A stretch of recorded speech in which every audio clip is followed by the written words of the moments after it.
বাংলাদেশের শিক্ষা খাতে দীর্ঘদিন ধরে চলে আসা সংকটগুলো এখনো থেকে গেছে অনিরসনযোগ্যভাবে। দেশের গুরুত্বপূর্ণ সরকারি, বেসরকারি ও কারিগরি শিক্ষা প্রতিষ্ঠানে একের পর এক অভিযোগ, অনিয়ম আর অব্যবস্থাপনা সামনে আসছে। এর ফলে ছাত্ররা নানামুখী আন্দোলনে ধাবিত হচ্ছে। এই দায় আসলে কার? আমার, আপনার নাকি সরকারের?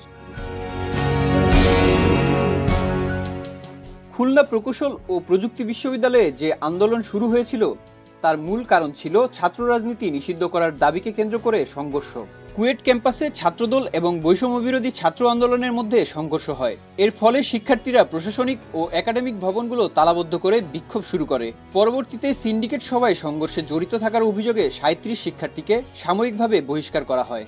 এতে আবার আন্দোলন কঠোর হয়। শিক্ষার্থীদের দাবির পরিপ্রেক্ষিতে বিশ্ববিদ্যালয় কর্তৃপক্ষ ৩৭ শিক্ষার্থীর বহিষ্কারাদেশ প্রত্যাহার করে এবং আবাসিক হলগুলো পুনরায় খুলে দেয়। বরিশাল বিশ্ববিদ্যালয়ে আন্দোলনের পেছনে রয়েছে প্রশাসনিক অনিয়ম, স্বেচ্ছাচারিতা এবং শিক্ষার্থীদের প্রতি অবহেলার অভিযোগ। শিক্ষার্থীরা অভিযোগ করেছেন যে উপাচার্য সুচিতা শারমিনের নেতৃত্বে প্রশাসন স্বেচ্ছাচারিতার মাধ্যমে সিদ্ধান্ত নিচ্ছেন এবং বিশ্ববিদ্যালয়ে রাজনৈতিক প্রভাব বিস্তার করছেন। এই আন্দোলনের ফলে বরিশাল বিশ্ববিদ্যালয় মঞ্জুরি কমিশনের তদন্ত প্রতিবেদনের পরিপ্রেক্ষিতে বরিশাল বিশ্ববিদ্যালয়ের উপাচার্য অধ্যাপক ডক্টর সুচিতা শারমিন, প্রভিসি অধ্যাপক ডক্টর গোলাম রব্বানী ও কোষাধ্যক্ষ অধ্যাপক ডক্টর মোহাম্মদ মামুনুর রশিদকে অব্যাহতি দিয়েছে শিক্ষা মন্ত্রণালয়। জগন্নাথ বিশ্ববিদ্যালয়ের শিক্ষক শিক্ষার্থীরা সম্প্রতি ৩ দফা দাবিতে আন্দোলনে অংশ নেন। আন্দোলনের অংশ হিসেবে শিক্ষক শিক্ষার্থীরা লং মার্চ টু যমুনা কর্মসূচি পালন করেন।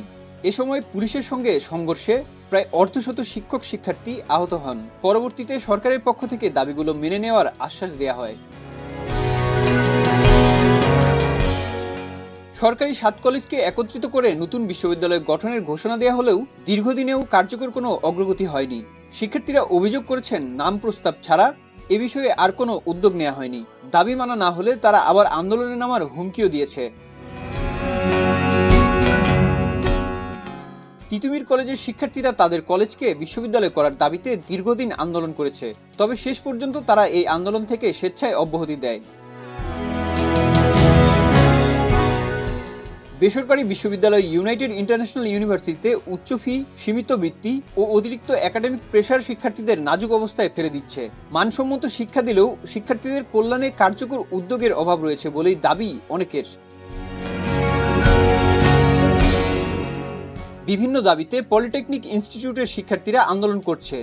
শিক্ষার্থীদের দাবিগুলো হলো ২০২১ সালে নিয়োগ পাওয়া সব বিতর্কিত কারুশিল্প প্রশিক্ষককে কারিগরি শিক্ষা অধিদপ্তর এবং সংশ্লিষ্ট সব প্রতিষ্ঠান থেকে অবিলম্বে বদলি করা, ডিপ্লোমা ইন ইঞ্জিনিয়ারিং কোর্সটি ৪ বছরের মেয়াদি নিশ্চিত করতে হবে এবং প্রতিটি সেমিস্টার পূর্ণ মেয়াদের অর্থাৎ ৬ মাসের করতে হবে। তাদের দাবির বিষয়ে মন্ত্রণালয়ের কমিটি গঠন হয়। এরপর পলিটেকনিকের শিক্ষার্থীরা তাদের আন্দোলন স্থগিত করার ঘোষণা দেয়।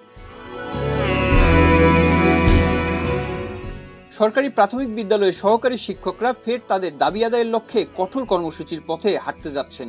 বেতন কাঠামো, পদোন্নতির জটিলতা এবং পেশাগত উন্নয়ন নিয়ে দীর্ঘদিন ধরে চলা অসন্তোষ এবার পূর্ণ কর্মবিরতিতে রূপ নিতে যাচ্ছে। তাদের দাবিগুলোর পক্ষে সংগঠনটির ৬ জন নেতার স্বাক্ষরিত বিজ্ঞপ্তিতে আন্দোলনের রূপরেখা প্রকাশ করা হয়েছে।